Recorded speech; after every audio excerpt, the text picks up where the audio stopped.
안녕하세요. 사연 읽어주는 남녀입니다. 오늘도 와주셔서 감사드리며 그럼 오늘의 사연 바로 소개해드리겠습니다. 안녕하세요. 경기도 일산에서 살고 있는 47살의 주부입니다. 여러분들은 형제간 차별을 받아보신 적 있으신가요? 아마도 저보다 나이가 많으신 분들께서는 아들과 딸이라는 성별의 문제로 부모님에게 차별을 받은 경험이 다들 있을 거라 생각이 드네요. 요즘은 시대가 변했다고 했죠. 제 시대에는 이런 차별이 좀 덜했지만 적어도 저는 아니었어요. 제게는 남동생이 한 명 있는데 친정엄마는 저와 남동생을 유독 차별하며 키우셨어요. 물론 본인은 그런 적 없다고 딱 잡아 떼셨지만요. 그런 친정엄마도 치매에 걸려 돌아가시기 한 달 전 저한테 울면서 인정을 하셨습니다. 그리고 저는 상상도 못할 엄청난 차별의 역사를 알게 되었네요. 여러분들에게 이 이야기를 들려드리고 싶어서 글을 쓰게 되었습니다. 남동생은 저보다 2살이 어려요. 친정엄마의 시어머니, 그러니까 제 친할머니는 무척이나 아들을 최고로 여기는 딱 그 시절의 할머니였죠. 결혼하고 첫 아이로 딸인 저를 낳은 엄마는 할머니에게 무척이나 구박을 받고 시집살이를 당했다고 했습니다.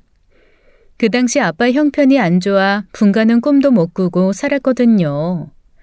그런데 2년 뒤 엄마는 아들인 제 남동생을 낳았고 그 뒤로 대접을 받으면서 살았다고 해요. 그리고 그 시점에 딱 맞춰 아빠 사업의 전성기가 찾아왔고요. 그러니 엄마 입장에서는 저는 시집살이의 원인이 된 원흉이었고 제 남동생은 복덩어리가 된 거였어요. 아마도 그때부터 엄마는 알게 모르게 남동생을 편애하기 시작했나 봐요. 처음에는 남동생에게 손이 한두 번 더 가는 수준의 편애였지만 시간이 지나면서 그 차이는 커져만 갔고 종국에는 제 마음에 지울 수 없는 상처가 새겨질 만큼 커진 거죠. 지금도 지울 수 없는 차별의 첫 번째 기억은 이래요. 저희 때는 학교에 도시락을 싸가지고 가던 시절이었잖아요. 제 도시락 반찬은 언제나 김치와 멸치였어요. 친구들은 계란말이에 장조림, 제육볶음이 주된 도시락 반찬이었는데 말이죠. 그냥 우리 집은 다른 집보다 형편이 어려운가 보다 생각했습니다. 그게 당연한 줄 알았죠. 맛있는 도시락 반찬이야 친구들 거 나눠 먹었으니 크게 신경 쓰지도 않았어요. 그리고 사건이 있던 날이었어요. 그때 한참 개구졌던 저와 제 친구들은 3교시가 끝나면 쉬는 시간에 도시락을 절반쯤 까먹곤 했습니다. 나머지 절반은 점심시간에 먹고요. 4교시가 끝나야 점심시간인데 그 전에 항상 배고팠거든요. 그날도 3교시가 끝나자마자 도시락을 조금만 까먹자고 친구들이랑 도시락을 열었는데 언제나 들어있던 김치 반찬이 아닌 거예요. 정말 맛있어 보이는 소불고기가 반찬으로 들어있었죠. 와, 엄마가 이번 도시락은 엄청 신경 써주셨구나 싶었어요. 친구들도 웬일이라며 놀라는 눈치였죠. 저는 괜스레 어깨가 올라가며 으쓱해지더군요. 그래서 도시락을 절반만 먹었어야 했는데 순식간에 친구들이랑 다 먹어버렸습니다. 그리고 4교시를 시작하는 종이 치기 전이었어요. 엄마가 땀을 흘리며 교실 앞에 나타나셨죠. 엄마, 무슨 일이야? 선미야, 엄마가 싸준 도시락 줘. 엄마가 실수로 잘못 줬다. 도시락? 방금 다 먹었는데? 뭐? 점심시간도 한참 남았는데 그걸 벌써 먹었어? 아니, 그걸 네가 왜 먹어? 내 도시락이니까 그냥 먹었지. 미안해, 엄마. 당시에 전 제가 점심시간 전에 도시락을 까먹어서 엄마가 화났다고 생각했어요. 하지만 그게 아니었다는 것을 한참이 지나서 알았죠. 도시락이 바뀐 거였어요. 제 남동생 도시락하고요. 그러니까 제 도시락 반찬은 여전히 김치였고 남동생 도시락 반찬은 소불고기였던 거였죠. 그런데 엄마 실수로 반찬통이 바뀐 거였습니다. 엄마가 학교까지 찾아와서는 다시 도시락을 바꿔가려고 했는데 저는 그것도 모르고 신나서 도시락을 까먹은 거였어요. 참 지금도 어이가 없네요. 반찬으로 차별하는 것도 어이가 없는데 그걸 실수로 잘못 줬다고 다시 바꿔가려고 학교까지 찾아오다니요. 그냥 한 번쯤 다른 소불고기 먹으면 안 되는 건가요? 친구들 다 보는 앞에서 그렇게 화를 내고 가는 엄마가 정말 이해가 안 갔어요. 몇 년 전에 엄마한테 이걸 물어본 적 있습니다. 대체 그때 왜 그렇게까지 했냐고요. 얘는? 내가 언제 그랬니? 난 기억도 안 나는 거 넌 잘도 기억한다. 좋은 거 싸준 건 기억도 안 나지? 그리고 네 도시락도 내가 얼마나 신경 써서 싸준 줄 알아? 항상 계란말이도 해서 넣어주고. 그런 적 없는데? 아, 있네. 진수한테 계란말이 싸주고 남은 끄트머리 한 조각 넣어준 거. 기억난다. 기억나. 그거 말하는 거지? 얘 말하는 거 봐. 너 그 새벽에 일어나 도시락 싸는 게 얼마나 힘든지 알아? 네가 해봤어? 그렇게 고생하면서 키워놨더니 지금 말하는 거 봐라. 이래서 딸년 키워 하나 소용없다는 거야. 말해봤자 엄마는 또 절대 인정 안 하죠. 30년이 지난 지금도 가끔 도시락을 보면 이 일이 생각나서 속이 상하고는 합니다. 그나마 집에서 숨 쉴 수 있었던 건 집안에 있는 남자들은 다 제 편이었다는 것이었어요. 그래봤자 아빠랑 남동생이었지만 말이에요. 특히 아빠가 저를 무척이나 예뻐해 주셨죠. 아마도 엄마가 남동생을 편애하며 저와 남동생을 차별하니 그 반작용으로 아빠가 더 저를 아껴주신 걸지도 몰라요. 큰딸이 안타깝게도 보였겠죠. 그래서 가끔 엄마와 아빠가 말다툼하는 걸 들을 수 있었어요. 아이, 당신도 차별받으면서 자랐다면서. 처남들 모두 대학 공부까지 시켰는데 당신도 전문대라도 가고 싶다는 거 장모님이 못 가게 하고 소나 키우게 했다며. 그게 한이 됐다는 사람이 선미한테는 왜 이렇게 차별을 하는 거야? 내가 무슨 차별을 한다고 그래? 내가 선미 대학을 가지 말라고 했어? 아니면 소를 키우라고 했어? 말해봐. 대학 가고 싶으면 알아서 장학금 주는 곳으로 가라는데 그게 차별이야? 당연히 차별이지. 진수 2년 뒤에 대학 갈 때 입학금 줘야 하니까 선미 등록금도 못 준다고 하는 거 애들은 모를 줄 알아. 다 알아. 당신이 진수 학원비 쓰는 거 반만 모아도 선미 대학 등록금 해결된다고. 그럼 진수 학원비 줄이고 선미 등록금 주라는 말이야? 다른 애들은 여기에서 학원이다 과외다 더 하는데 그건 우리 아들이 더 좋은 대학 갈 수 있는 기회 자체를 뺏는 거라고. 그게 차별이고 편애야. 장모님이 처남들 대학 보내려고 당신 공부 안 시키고 일 시킨 거잖아. 지금 당신이 똑같이 그러고 있다고. 내가 차별한다고? 난 차별한 적 없어. 내가 차별한 게 아니라 당신이 무능한 거지. 당신이 돈을 잘 벌었어 봐. 내가 이렇게 하겠어? 뭐라고? 이 사람이? 저 때문에 부모님이 싸우는 것 같아 마음이 너무나 불편했죠. 그래서 고3 때는 집이 불편해서 학교에서 공부했어요. 다행히 저 때는 방과 후 야간 자율학습 시간이 있어서 누구 눈치 안 보고 밤 11시까지는 학교에서 공부할 수 있었거든요. 아빠는 이후 회사에서 야근할 일이 있으면 찾아서 하셨다고 합니다. 수당을 모아서 제 대학 보내주시려고요. 덕분에 무사히 대학을 나올 수 있었어요. 그렇게 절 예뻐해 주시던 아빠는 제가 졸업하는 것도 못 보고 돌아가셨습니다. 주말에 친구분과 낚시를 가셨거든요. 새벽같이 친구 차를 타고 집으로 올라오시다가 차 사고가 났어요. 화물 트럭이 졸음 운전으로 아빠 친구 차를 박았던 거였어요. 그렇게 아빠와 아빠 친구는 세상을 떠났죠.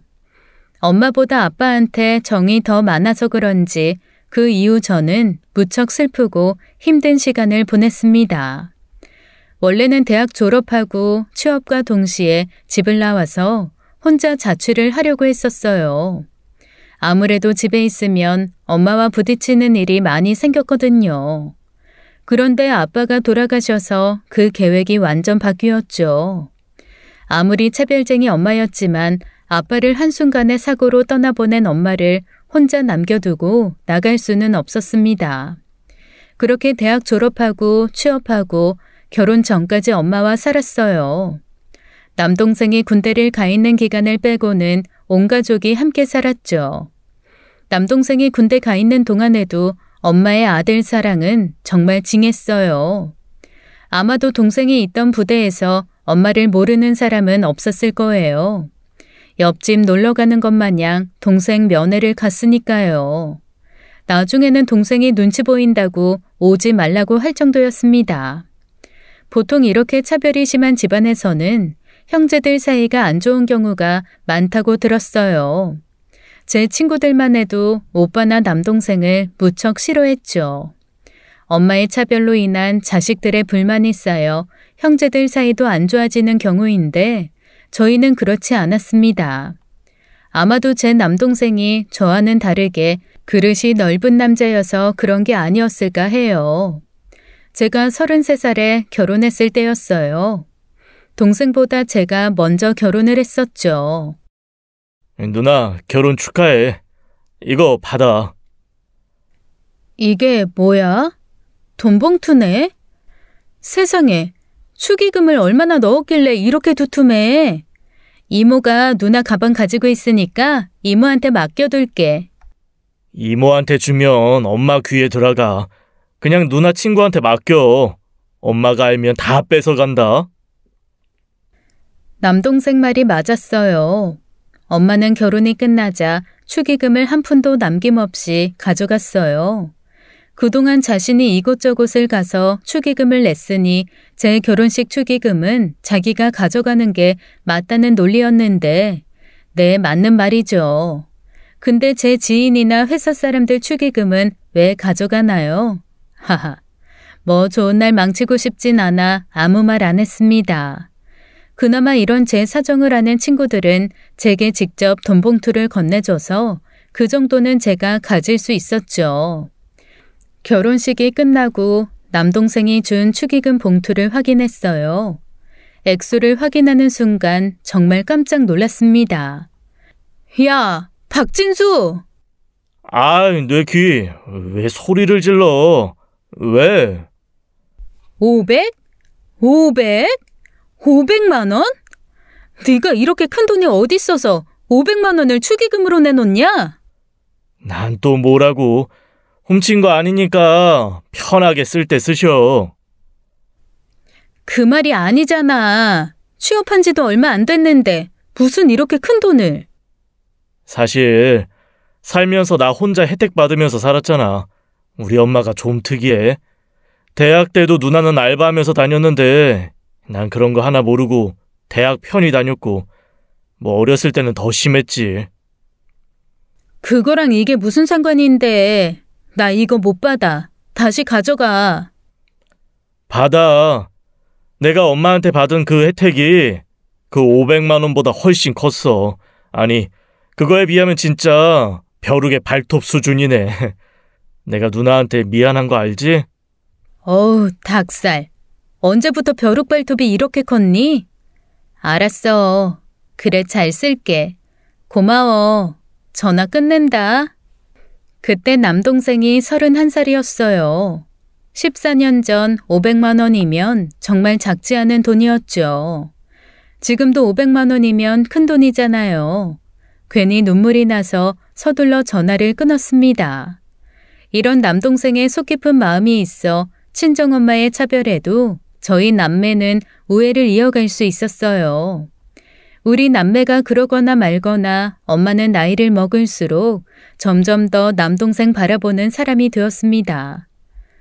엄마, 진수 아끼면 너무 진수만 바라보면서 살지 마.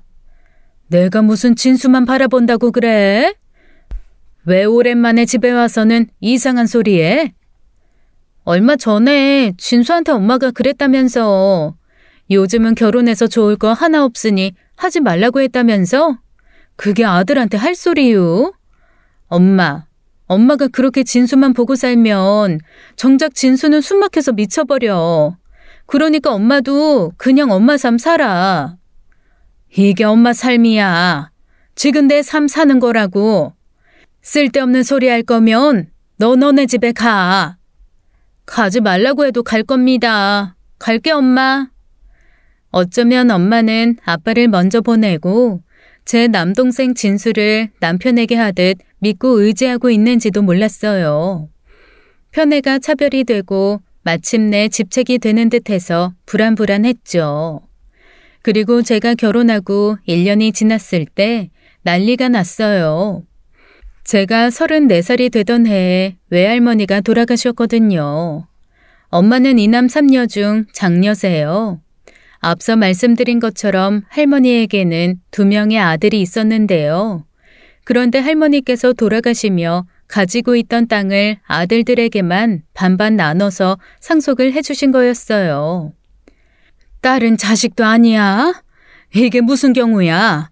아니, 아플 땐 그렇게 딸들 불러서 병원 다니고 병원비도 아들들 돈 없다고 딸들한테 내라고 하더니 나중엔 며느리 불편하다고 딸들 집에서 사셨으면서 재산은 홀랑 아들한테만 준다고?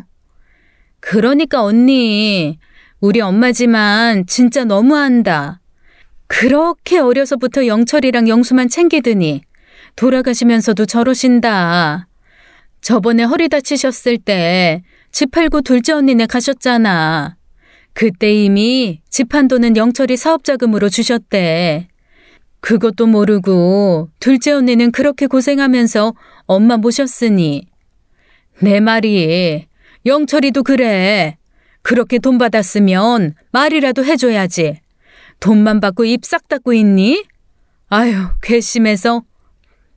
평생을 딸이라는 이유로 차별을 받아온 엄마는 유산 상속 문제가 불거지자 분노를 하셨어요. 소송도 불사하겠다는 엄마의 뜻에 결국 삼촌들이 손을 들었죠. 가족끼리 법정에서 얼굴 붉히기 싫다고요. 엄마 되게 웃긴 거 알아? 뭐가 웃기니? 엄마가 네 삼촌들한테 밀려서 차별받아온 세월이 몇 년인데 유산 받는 것까지 떠밀려야겠어? 네 삼촌들만 자식이니? 그래, 엄마 말이 맞지요. 다 맞는데 그 말을 엄마가 하니까 웃기다는 거야. 이렇게 엄마는 이중적인 모습을 보였어요. 자신이 할머니에게 받은 차별은 부당한 것이지만 저와 자신 사이에서 일어나는 일들은 딸과 엄마 사이의 특별함이라고 포장하는 듯 했죠. 아들은 아들이고 딸은 딸이라는 거죠. 그런데 그거 싫다고 외삼촌에게 소송까지 걸려던 엄마 아닌가요? 그러니 그 모습이 웃길 수밖에요. 결국 외할머니가 돌아가시고 난 이후 삼촌들과는 사이가 소원해지게 되었습니다. 1년에 한두 번 왕래를 할까 말까 했죠. 남도 아니고 피를 나눈 형제끼리 왜 저러나 싶었습니다. 결국 외할머니의 유산상속 사건은 형제들의 분란만 남기고 끝났어요. 무슨 수십 수백억 대의 유산도 아니었는데 말이죠. 시골에 있는 땅 조금과 낡은 주택이 전부였습니다. 시세로는 1억도 안 되는 액수였어요. 엄마 형제들이 5명이었으니 각자 2천도 안 되는 금액을 갖게 된 거죠. 그 사건이 있고 1년 뒤에 남동생이 결혼을 하겠다며 예비 올케를 데리고 왔어요. 동생 진수가 결혼한다고 했을 때 저는 가장 먼저 걱정부터 되었습니다. 남동생만 보고 사는 엄마가 예비 며느리를 보면 아들 뺏긴다는 생각에 얼마나 쥐잡듯 잡을까 걱정이 됐으니까요. 그런데 제 상상은 완벽하게 틀리고 말았죠. 처음 올케가 저희 집에 인사를 드리러 왔을 때부터 엄마는 자신의 예비 며느리에게 엄청 잘해주더라고요. 알고 보니 올케 집안이 잘 살았어요. 동생의 장인 되실 분께서 사업을 하시는 분이었는데 지방에 작은 공장을 2개 가지고 있었어요. 올케는 그 집안의 막내딸이었죠. 집안 막내딸이라는데 오빠들은 다들 외국에서 산다고 하더라고. 그러면 사돈 돌아가시면 그 공장 누가 갖겠니? 당연히 우리 진수가 물려받겠지. 오빠들이 한국 들어와서 갔든가 그것도 아니면 올케가 물려받겠지. 이유가 어찌되었던 간에 제가 우려했던 문제가 안 터지고 무탈하게 남동생이 결혼을 하니 다행이었죠. 남동생은 딱 33살이 되던 해에 장가를 갔어요. 제가 시집가고 2년 만이었죠. 축의금은 얼마 넣을 거야? 동생 결혼인데 크게 넣어. 나 결혼할 때는 가족끼리 그런 거 하는 거 아니라면서. 진수가 축의금 한다니까 못하게 말리더니 나한테는 왜 하라고 해? 너랑 네 동생이랑 같니? 누나가 돼서 그게 아까워? 아깝니? 아유, 안 아까워. 걱정 마. 홍서방이랑 상의해서 크게 넣었어. 얼마 넣었어? 봉투 줘봐. 아이 참, 그냥 결혼자금 보태라고 이체해줬어. 얼마? 말해봐. 너 설마 100만 원? 요 정도 한 건 아니지? 엄마, 100만 원이 적어? 엄마, 요즘 돈백 적은 거 절대 아니야. 누가 자기 동생 결혼하는데 꼴랑 축의금 팩하니? 설마 홍서방이 그러라고 하디? 참나, 아니거든. 2천 넣어줬어. 됐냐? 아주 자기 아들 축의금 조금 받을까봐 부들부들거리시는 거 봐. 그렇게 아들 아까워서 장가는 어떻게 보내요? 2년 전 제 결혼에 남동생이 500만 원을 주었었죠. 그 사실을 알고 있던 제 남편이 처남 결혼식 때 2천으로 돌려주자고 했어요. 하지만 끝까지 엄마에게는 남동생이 준 500만 원 이야기는 하지 않았습니다.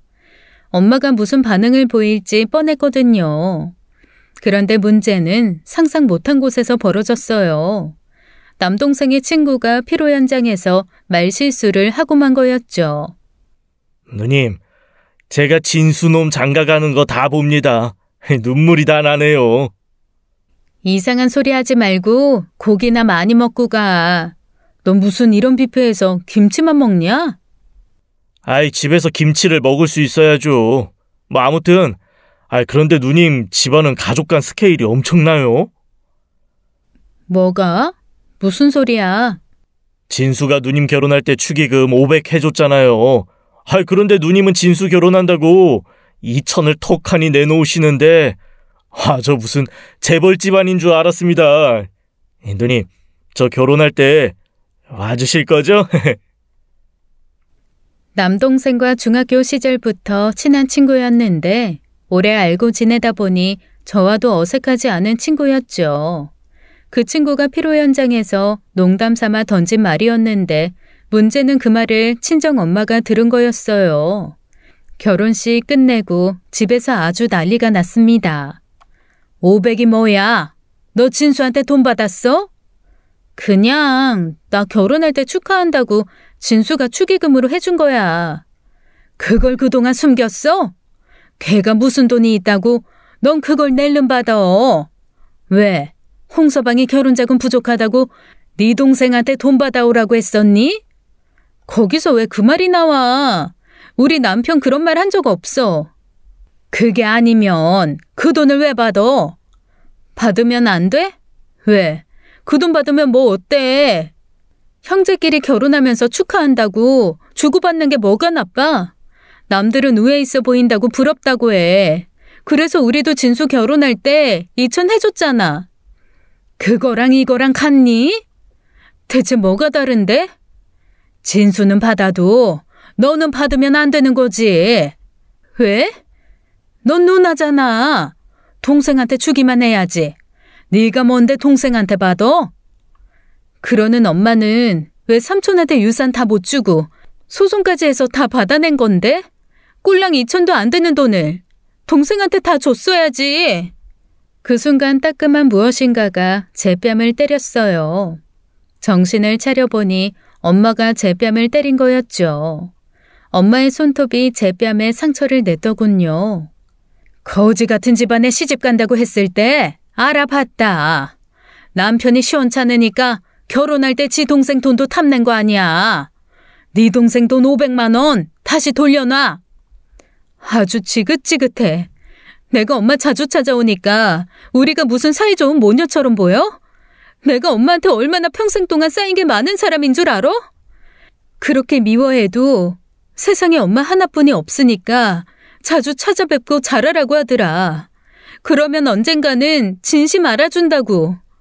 자기는 미운 엄마라도 있으면 좋겠다고. 진심을 알아주긴 개뿔. 안 될 사람은 끝까지 안 되는 거야. 누가 그래? 홍서방이 그랬다. 왜?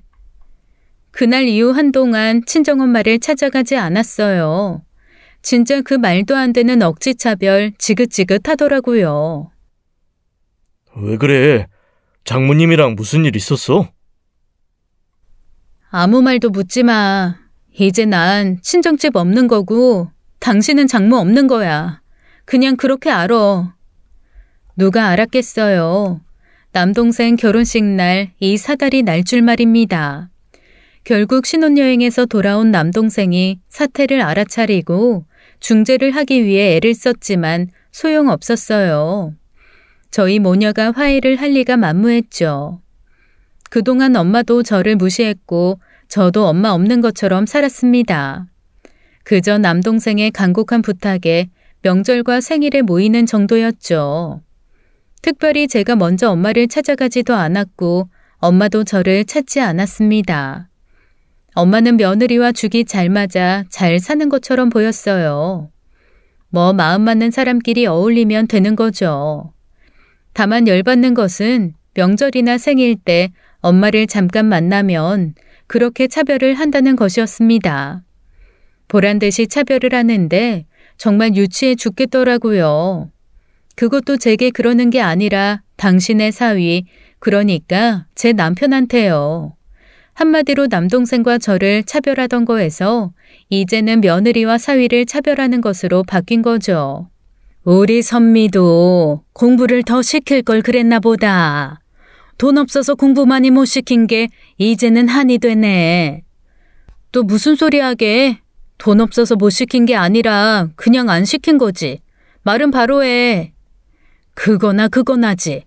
여튼 그때 공부 좀 더 했으면 지금보다 좋은 곳에 시집 갔을 텐데. 더 좋은 사위 만나서. 에휴, 우리 며느리 같은 사위면 얼마나 좋을꼬.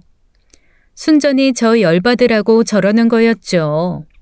그러니 명절이 됐던 생일자리가 됐던 제가 가고 싶겠냐고요. 나중에는 이런저런 핑계를 대며 최대한 가족 모임에서 빠졌습니다. 그 좋아 죽겠는 며느리나 데리고 살라 했죠. 그렇게 7년이 흘러갔어요. 그 사이 저도 아이를 하나 낳았고 남동생도 아들을 낳았죠. 그 즈음에 엄마가 70을 바라볼 쯤이었는데요. 어느 날 동생에게서 연락이 왔어요. 진지하게 할 말이 있다며 만나자고 하더군요.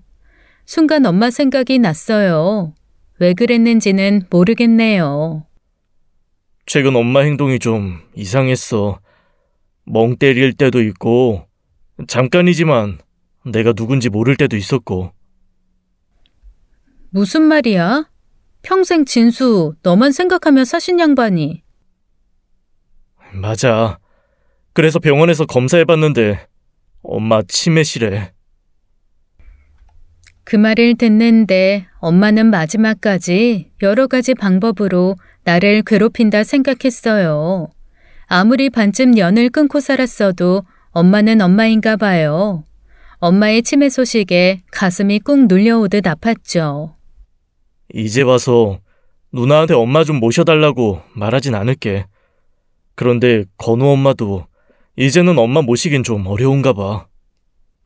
엄마가 치매 판정을 받기 1년 전부터 건강이 안 좋아져 남동생 집에서 지내셨어요. 그렇겠지. 아무리 며느리라지만 그게 어디 쉽겠어? 올케가 모신다고 해도 네가 나서서 하지 말라고 해. 미안해 누나.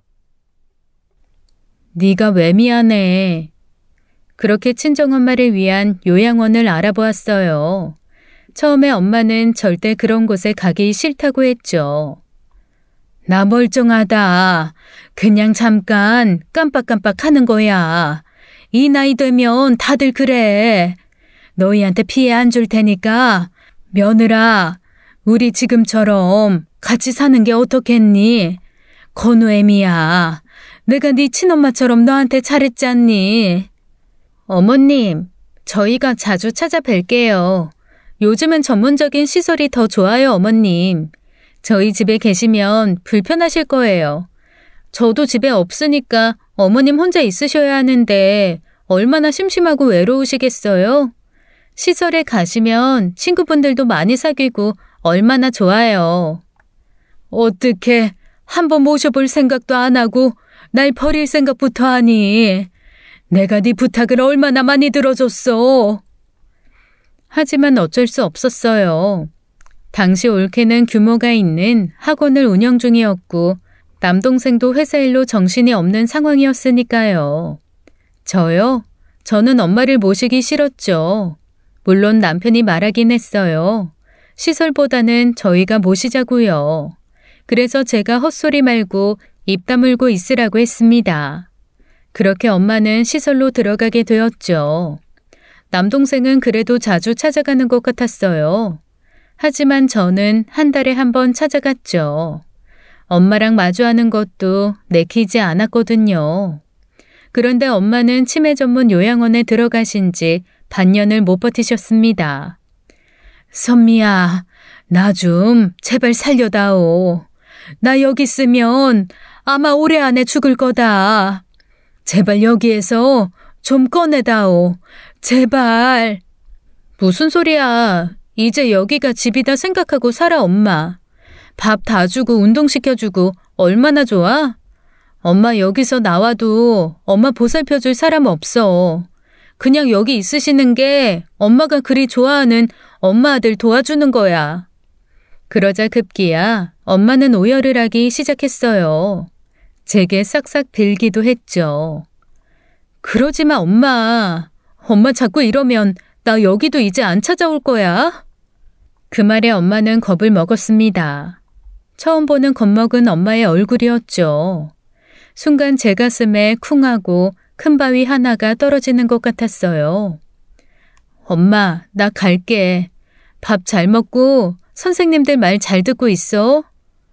그렇게 집으로 돌아갔는데 정말 며칠간 밥을 제대로 못 먹겠더라고요. 겁먹은 엄마 얼굴이 지워지지 않았어요. 그렇게 한 달을 힘겨워했습니다. 몸무게가 한 달 만에 7kg가 넘게 빠지더라고요. 그걸 본 남편이 그랬죠. 장모님 모시고 와. 평생 당하고 살았는데 뭐가 예쁘다고.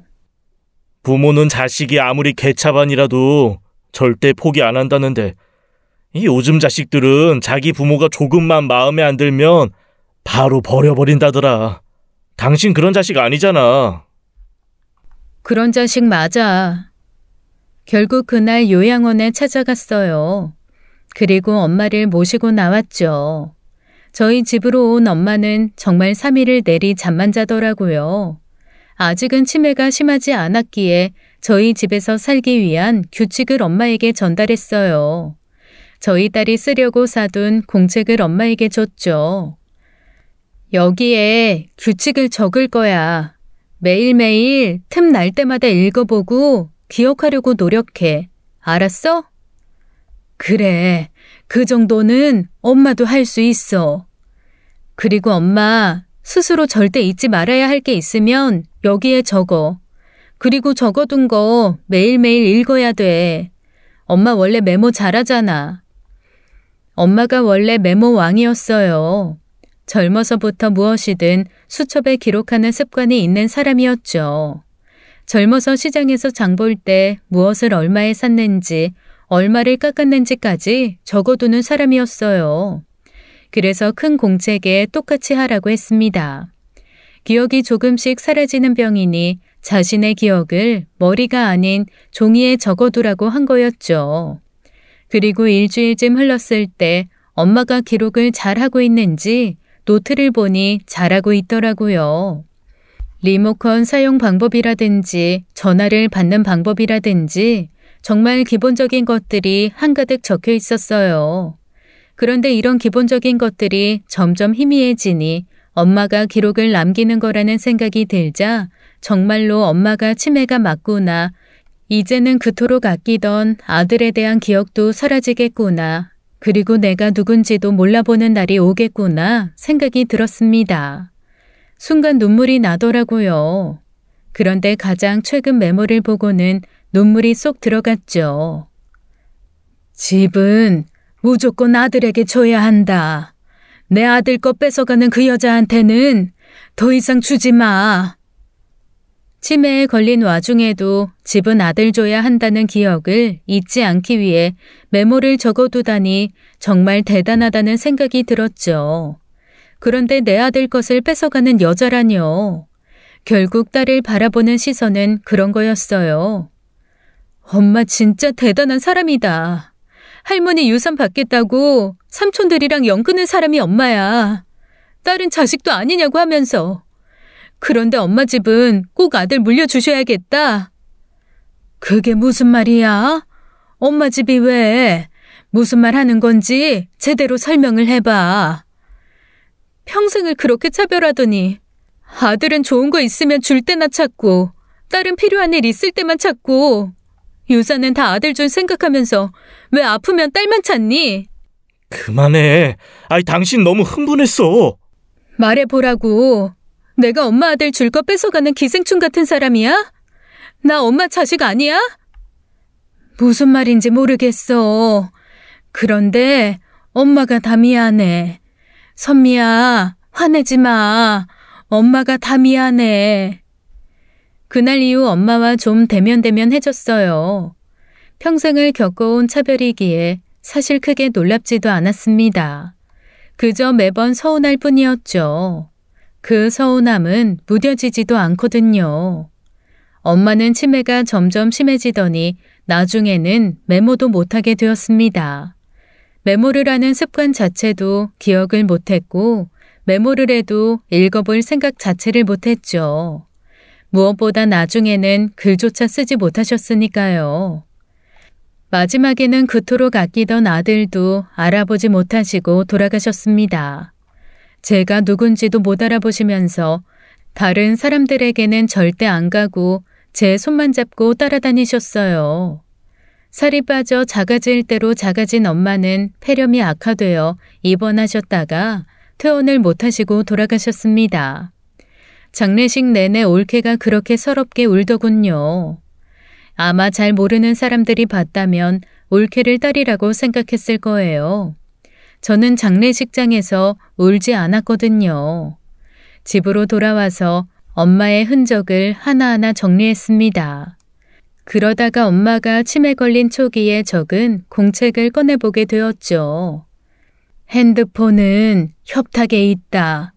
냉장고 문은 무조건 닫아야 한다. 화장실 볼일 보고 나면 물을 내려야 한다. 밥은 딸이 잘 챙겨주니 배고프다고 하지 말자. 딸의 말이 무조건 옳다고 생각하자. 내 생각 고집 부리지 말자. 처음에는 기본적으로 지켜야 할 것들이 적혀 있었어요. 하지만 뒤로 갈수록 그 메모 내용들도 이상해졌고 글씨체도 엉망으로 변해갔죠. 전화기는 꼭 입어야 한다. 기억이 없으면 불을 꺼야 한다. 그렇게 한두 줄 있다가 엄마도 메모를 포기했는지 아니면 메모를 해야 하는 것을 잊었는지 아무 내용도 없었습니다. 그런데 가장 마지막에 있는 메모를 보고는 장례식장에서도 참아왔던 눈물을 터뜨리고 말았어요. 간신히 알아볼 수 있을 정도의 글씨가 삐뚤빼뚤하게 적혀 있었죠. 선미야, 미안했다. 딸과 엄마는 보이지 않는 특별한 선으로 이어져 있다고 합니다. 그토록 미워하고 원망했지만 그 선은 끊어지지도 않더군요. 엄마가 돌아가신 후 남은 유산을 천천히 정리하려 했어요. 엄마의 메모장에도 집은 아들에게 줘야 한다고 적혀 있었기에 그게 엄마의 뜻이라고 생각했습니다. 그래서 일단 엄마 집은 동생 진수에게 가져가라고 했어요. 그런데 진수가 뜻밖의 이야기를 꺼내더라고요. 엄마 집은 누나가 물려받아. 나는 안 받아도 괜찮아. 네가 받아. 엄마 뜻 꼭 지켜야겠다 이런 마음은 아니지만 엄마가 너 주고 싶어 했었어. 나랑 네 매형도 뭐 돈이 궁한 상황도 아니고. 그러니까 엄마 마지막 소원은 들어드려야지. 아니야. 누나가 받아. 집뿐만 아니라 엄마 유산 모두 누나가 받아. 난 유산 포기할래. 왜 그래? 뭐야, 사이좋은 남매 모습이라도 보여주고 싶어서 그래? 정 그러면 그냥 반반 받아. 원래들 그렇게 상속받잖아. 아니 싫어. 아니 정말 나 괜찮으니까 누나가 단독 상속받아. 부탁이야. 너 왜 그래? 무슨 일 있어? 하지만 남동생은 입을 열지 않았어요. 무조건 자기는 유산을 한 푼도 안 받겠다는 말만 되풀이했죠. 서로 한 푼이라도 더 받겠다고 싸우는 게 아니라 너 받아라 난 안 받겠다 하는 모습이 참 우습게 느껴졌습니다. 하지만 동생의 말투와 표정은 매우 심각했어요. 처남, 우리가 장모님 모신 것 때문에 그래? 아이 그래서 장모님 유산 포기하려는 거야? 그런 거라면 그러지 마. 우리야 뭐 사위도 자식이니까 모신 거지. 그러니까 그런 거 아니에요. 치매 걸린 엄마 제가 버리듯 안 모셔서 죄책감에 그런 거 아니고 평생 차별받으면서 살았던 누나한테 미안해서 주는 것도 아니라고요. 그냥 그 돈이 나한테 있으면 안 돼서 그러는 거야. 제발 그냥 내 말 좀 들어주면 안 돼? 진수야. 갑자기 남동생이 폭발하듯 성을 냈습니다. 한 번도 그런 애가 아니었는데 말이에요. 미안해 누나. 그리고 혹시 나중에 건우 엄마가 찾아와서 유산 이야기하면 이미 합의 끝난 거라고 그렇게 말해줘. 부탁해. 그리고 하나만 약속해. 엄마 유산 누나가 다 받겠다고 꼭 약속해. 알겠지? 제발 그렇게 해야 해. 아무리 물어도 알 수 없는 말만 늘어놓는 동생이었어요. 그런데 정말 동생 말처럼 며칠 있다가 올케가 찾아왔습니다. 이른 새벽부터 요란하게 전화벨이 울렸습니다. 전화를 받아보니 올케였어요. 올케는 화가 단단히 나 있는 것 같았어요. 형님, 오늘 시간 되세요? 잠깐 저 만나셔야 돼요. 제가 집으로 갈게요. 급한 일이면 전화로 말해도 되는데. 급한 일인데 전화로 이야기할 수는 없는 일이에요.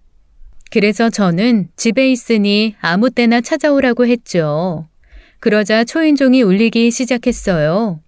집 앞에서 전화를 한 거였더군요. 집에 들어온 올케에게 커피를 타주며 무슨 일이냐고 물었습니다. 형님도 지금 상황이 당혹스러우실 거예요. 그러니까 바로 본론만 말할게요. 어머님이 남기신 유산 우리 진수 씨한테 주세요. 지금 유산 때문에 이렇게 이른 아침에 찾아온 거야? 그래? 어머님 유산 형님이 다 물려받는다면서요? 형님은 어머님 돌아가시기 전까지 딱 1년 모셨잖아요. 저희도 모셨다고요. 저도 그동안 어머님 손발이 돼서 죽어라 모셨어요. 그런데 어떻게 형님이 유산을 다 가져가세요? 사실 법적으로도 저희가 받을 방법 많아요.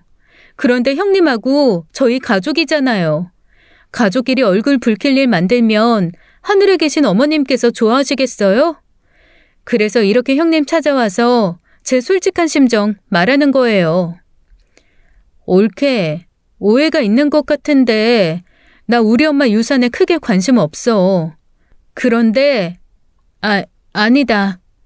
남동생 진수가 제게 한 부탁을 말하려다가 말하지 않았습니다. 순간 올케한테 그 말을 하면 안 될 것 같다는 생각이 들었죠. 어쨌거나 형제들끼리 이렇게 합의를 했어. 올케 서운한 마음 알겠지만 그 돈 필요해요. 아니, 저뿐만 아니라 우리 건우도 그 돈 필요해요. 사실 저희 부모님 공장 망했어요. 빚만 남았다고요. 그런데 그 돈 없으면 저 혼자 어떻게 건우 키울지 막막해요, 형님. 그러니까 그 돈 저 주세요. 꼭 주셔야 돼요. 건우한테 필요하다니? 그 돈 없으면 건우 키우는 게 힘들다니. 왜? 혹시 진수가 요즘 사정이 안 좋아? 그게 사실은 말해봐. 무슨 일인데? 진수 씨 암이에요. 그것도 의사가 이제는 가망이 없다고 말하는 암이에요.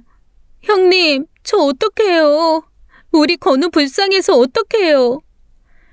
그 말을 듣는데 순간 저희 집 천장이 빙글빙글 돌더라고요. 저도 모르게 그 자리에 털썩 주저앉았습니다. 그렇게 엄마의 유산은 제 남동생에게 줘야 한다고 신신당부한 올케는 자리를 떴어요. 하지만 저는 한동안 정신을 차릴 수 없었습니다. 내 동생이 암이라니. 최근 그 낌새를 엿볼 수 없었어요. 엄마 장례 치르고 이런저런 처리를 할 때 만났었는데 그저 큰 사건을 겪었기에 피곤한 상태라고 생각했죠. 그날 하루가 어떻게 지나갔는지 모를 정도로 저도 정신을 놓고 있었어요. 그리고 남편이 퇴근해서 돌아오자마자 남편을 부여잡고 울었습니다. 다음 날 남동생에게 전화를 걸었습니다. 누나, 웬일이야 이 시간에? 너 지금 어디야? 어디긴 회사지. 회사? 그럼 회사 앞으로 지금 갈게. 잠깐 나 좀 보자. 갑자기 왜 그래? 전화로 이야기해. 만나서 이야기해. 회사 앞으로 갈 테니까 잠깐만 나와. 하지만 남동생은 계속 만남을 거부했어요. 딱 알겠더라고요. 회사에 있는 게 아니기에 거짓말을 하며 말을 돌린다는 것을요.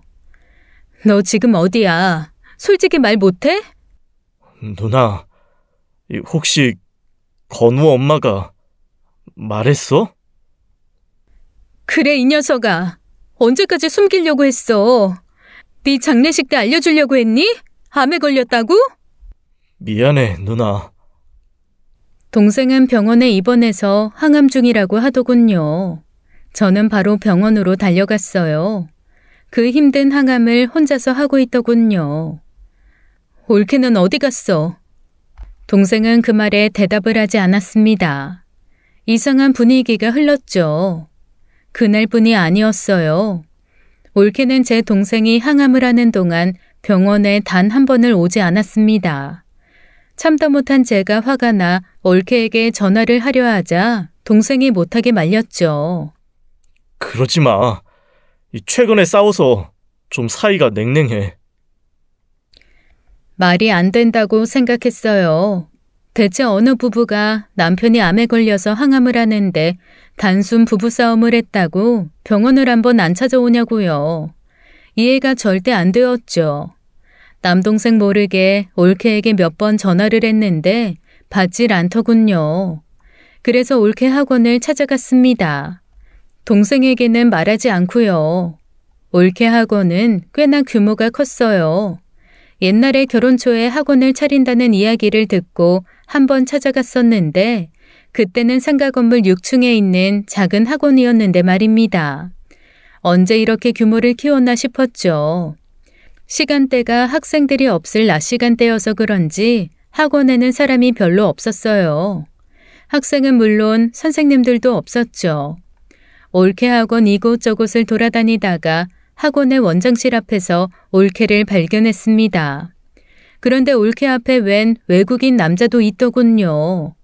젊고 잘생긴 백인 남자였어요.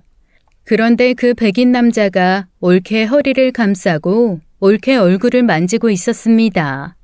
그때 올케와 딱 제 눈이 마주쳤죠. 당황한 올케는 서둘러 백인 남자를 보내고는 저를 원장실로 불렀어요. 형님이 연락도 없이 어쩐 일이세요? 전화를 해도 안 받아서 찾아온 거야. 오해하지 마세요, 형님. 무슨 오해? 방금 그 장면이요. 그 사람 저희 학원 원어민 선생님이에요. 영국 사람인데 형님도 아시잖아요. 영국 남자가 개방적인 거. 그냥 인사 차원에서 스킨십 한 건데 형님이 오해하실까 봐. 오해 안 해. 오늘 찾아온 이유는 진수가 항암하면서 힘들어하는데 올케가 병원을 한 번도 안 찾아오길래 그래서 내가 찾아온 거야. 그런데 이제 알겠네. 올케가 안 오는 이유. 형님, 그런 거 아니에요. 오해예요. 무슨 오해? 난 그저 올케가 학원 때문에 바빠서 병원 못 온다는 말 해준 건데 올케가 자꾸 말하는 오해가 무슨 오해인지 더 궁금해지네. 저는 그렇게 올케 학원에서 나왔습니다. 말은 올케가 바빠서 병원에 못 온 거라 이해한다 말했지만 저는 올케의 외도를 의심하고 있었죠. 그 백인 강사놈하고요. 남동생의 2차 항암이 끝나고 퇴원을 했습니다. 올케가 저를 찾아와서 눈물 콧물 흘리며 엄마 유산을 달라고 했을 때 그랬었죠. 남동생을 의사들이 포기했다고. 하지만 아니었어요. 의사들은 절대 포기하지 말고 항암을 이겨내라는 입장이었죠. 점점 올케가 수상해졌습니다. 남동생을 집에 데려다주고 솔직히 물어보았어요. 올케에 대해서요. 제가 다 알고 있다고 말하자 남동생이 울면서 고백을 하더군요. 오래된 것 같아. 내가 눈치챈 건 최근인데 건우 엄마 바람은 수년은 된 것 같아. 그래서 나한테 엄마 유산 다 받으라고 한 거야? 올케랑 이혼할 때 유산 나누기 싫어서? 바보냐? 유산으로 받은 건 이혼할 때 분할 대상 못 된다는 건 몰라? 네가 엄마 유산 받아도 올케는 그 돈 한 푼도 못 건드려. 알아. 다 알아. 그런데 내가 죽으면 이야기가 달라지지. 뭐? 이혼하면 분할이 안 되지만 그 유산 받고 내가 죽으면 그땐 내 재산 다 건우 엄마가 받을 테니까. 그래서 그런 거야. 네가 죽긴 왜 죽어? 의사 말 못 들었어? 완치할 수 있다잖아. 그건 의사 말이지. 내가 살지 죽을지 그건 아무도 모르고 신만 아는 거야. 무엇보다 더 이상 엄마 재산을 그 여자한테 빼앗길 수 없었어. 동생의 말은 이랬습니다. 올케가 엄마를 모시는 1년 동안 엄마를 이리저리 구워 삶았다는 것이었어요. 그리고 엄마 재산을 조금씩 받아냈다는 것이었죠. 그 사실을 동생도 최근에 알았다고 했습니다. 그제야 이해가 됐어요. 올케 학원이 저렇게나 규모가 커진 이유를요. 그리고 그 순간 엄마의 메모가 또 생각났습니다. 집은 무조건 아들에게 줘야 한다. 내 아들 것을 뺏어가는 그 여자한테는 더 이상 주지 마. 그 여자는 제가 아니었어요. 올케였던 거였죠. 저는 그것도 모르고 엄마와 싸웠던 거였습니다. 누나 왜 그래? 왜 울어? 아니야, 아무것도. 너 내 말 잘 들어. 너 무조건 암 치료해. 무조건 완치하라고. 죽어도 암은 치료 다 받고 죽어. 알았어? 내가 무슨 짓을 해서든 엄마 돈 다 찾아올 테니까. 이제부터 전쟁이었어요. 가장 먼저 해야 할 것은 올케 바람의 증거였습니다. 동생의 완벽한 이혼이 1순위였죠. 바로 잠복에 들어갔어요. 증거를 잡는 건 정말 쉬웠습니다. 남편은 심부름센터 사람을 써서 해보라고 했지만 아마추어인 제가 하기에도 껌이더군요. 올케가 외도하는 걸 숨길 생각을 안 했어요. 올케 딴에는 남편이 암에 걸려 병원에 있으니 숨길 이유가 없다고 생각했나 봐요. 올케 학원 선생님들을 만나 이야기도 들어봤는데 정말 가관이더군요. 그 백인 원어민 강사는 학원에 와서 하는 일이 크게 두 가지였대요. 학생들에게 영어 공부 가르치기, 그리고 올케에게 성교육 봉사하기요. 진짜 저 꼴 보기 싫어서 학원 옮기려고 했어요. 심지어 그 원어민 선생은 수업하다가도 원장한테 불려갈 때 있었어요. 가서 원장실에서 둘이 뭐 하겠어요? 아우, 불결해. 수업 다 끝나면 둘이서 퇴근한다고 하더라고요. 저도 몇 번 봤고요. 여기 학원에서 한 정거장 넘어가면 모텔촌 있거든요. 뭐 그리로 간다고 하던데.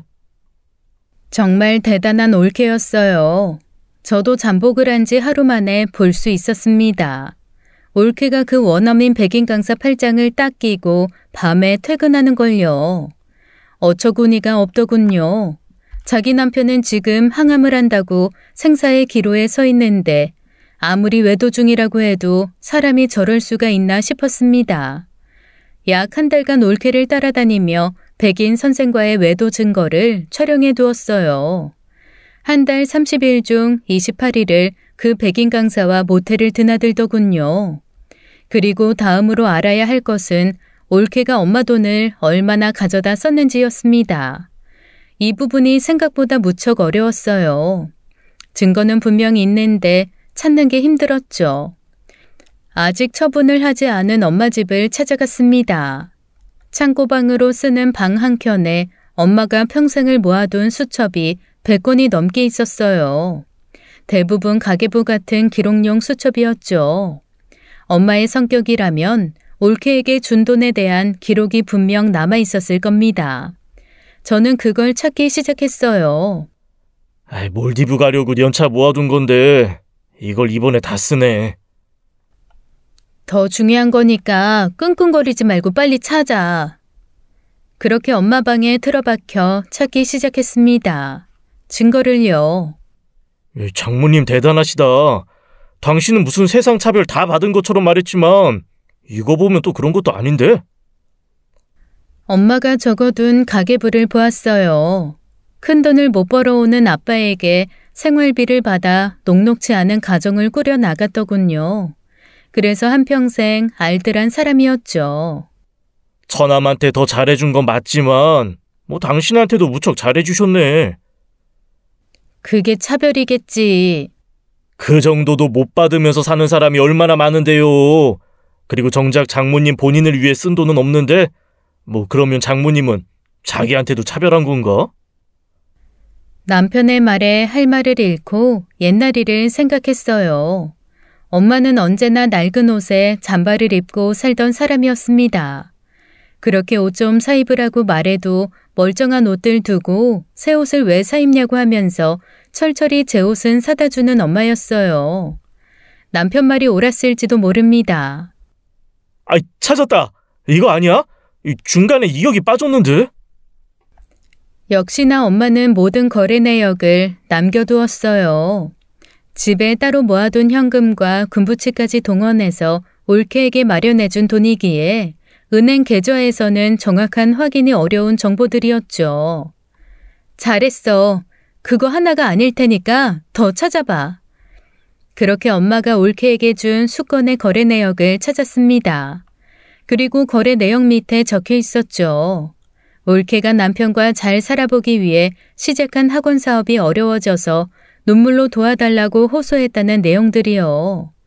결국 아들 일이라고 하니 마음이 약해진 엄마가 올케를 돕기 시작한 거였죠. 그렇게 2주간 거래 내역을 찾고 정리해 두었습니다. 그리고 저는 올케에게 소송을 걸었어요. 형님, 지금 학원으로 내용 증명 왔거든요. 이게 뭐예요? 권리 침해요? 제가 형님 권리를 침해했다뇨. 유산 때문에 그러세요? 어머님 집 그거 저한테 주는 게 그렇게 어려우세요? 절 위해서가 아니라 형님 조카 건우를 위해서라고요. 문서 잘 읽어봤어? 우리 엄마 집 말고 그 전에 가져간 돈들 말하는 건데. 무슨 돈이요? 형님, 대체 저한테 왜 이러세요? 엄마 돌아가시기 전에 엄마 돈 올케가 다 가져갔잖아. 그걸로 학원 차린 거 아니야? 그거 내가 받을 유산 권리를 침해했다는 내용인데 그 말이 그렇게 어렵나?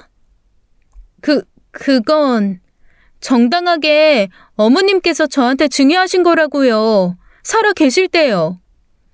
그러니까 그게 내 권리를 침해한 거라고. 우리 엄마 유산 받을 내 권리. 그걸 돌려달라고 유류분 소송 예고하는 내용 증명 보낸 거고. 머리가 멍청해서 이해가 어렵나? 그제야 올케는 소리를 지르고 난리를 치더군요.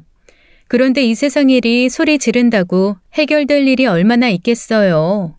시장에서 콩나물 깎는 것도 아니고 말이죠. 바로 변호사를 써서 유류분 소송을 걸었습니다.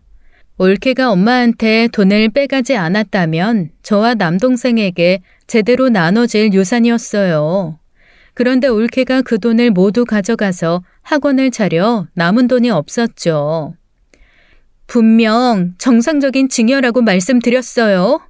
변호사 쓴다고 하면 제가 무서워할 줄 알아요? 저도 변호사 쓰면 되죠. 법정에서 봅시다. 입 닫고 잘못했다고 빌어도 열받을 판인데 저렇게 나오더라고요. 다음 날 바로 학원으로 찾아갔어요. 뒤집어 엎으려고요. 그런데 때마침 올케 학원에서 학부모 설명회를 하고 있더군요. 올케는 잠시 자리를 비웠는지 안 보였고 학원 강사들이 학부모들을 모시고 있었어요. 저도 그 사이에 껴들어서 설명회 장소로 갔습니다. 아마도 학원 강사들은 저를 학부모로 아는 것 같았고 학부모들은 저를 학원 강사라고 오해하는 듯 했습니다. 학부모들이 모두 설명회 자리에 앉자 어떤 남자 강사의 설명이 시작되었어요. 그때 제가 핸드폰을 꺼내들어 옆자리에 있는 학부모에게 동영상을 보여주었습니다. 이거 아세요? 이 학원 원장이 글쎄 원어민 강사랑 바람이 났대요.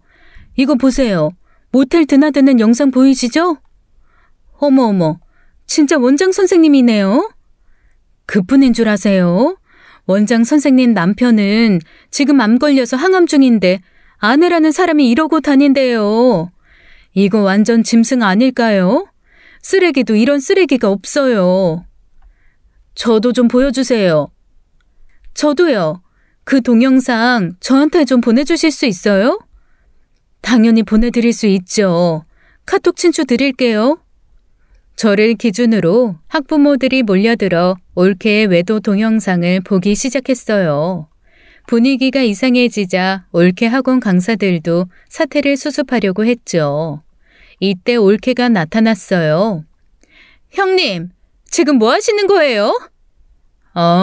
이분들하고 올케가 백인 강사랑 모텔 드나들고 학원에서도 학생들 눈 피해서 즐기고 그러던 거, 그거 영상 보여드렸어.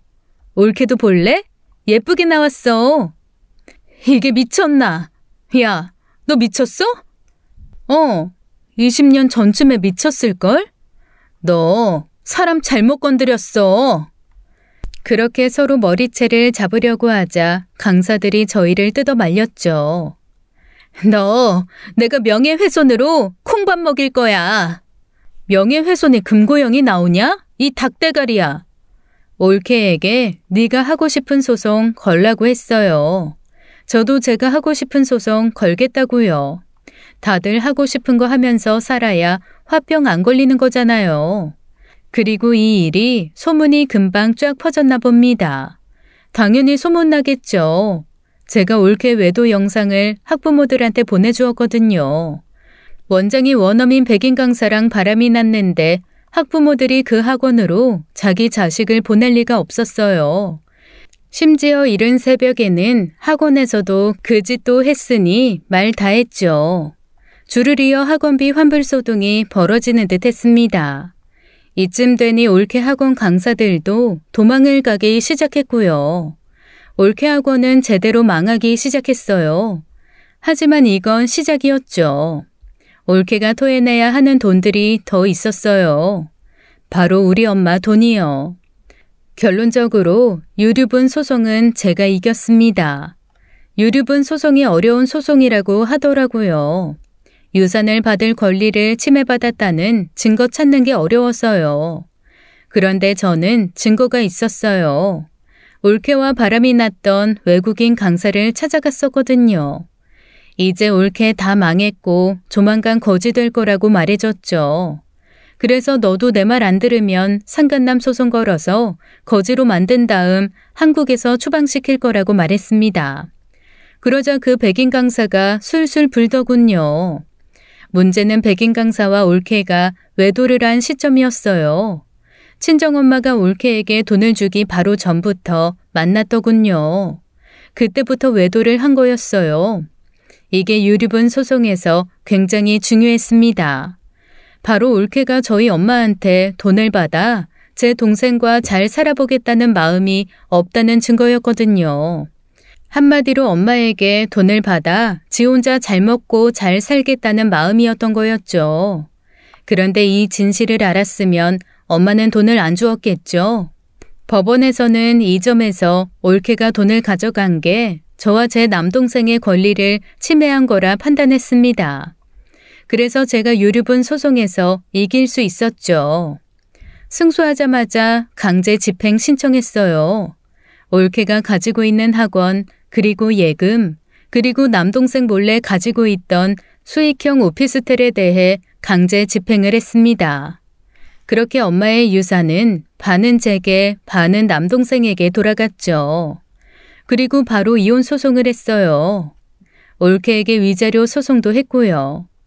유산이야 재산 분할 대상이 아니니 올케에게 갈 것도 없었습니다. 남동생 부부 재산은 분할을 했지만 올케는 저한테 줄 돈을 토해내니 마이너스였어요.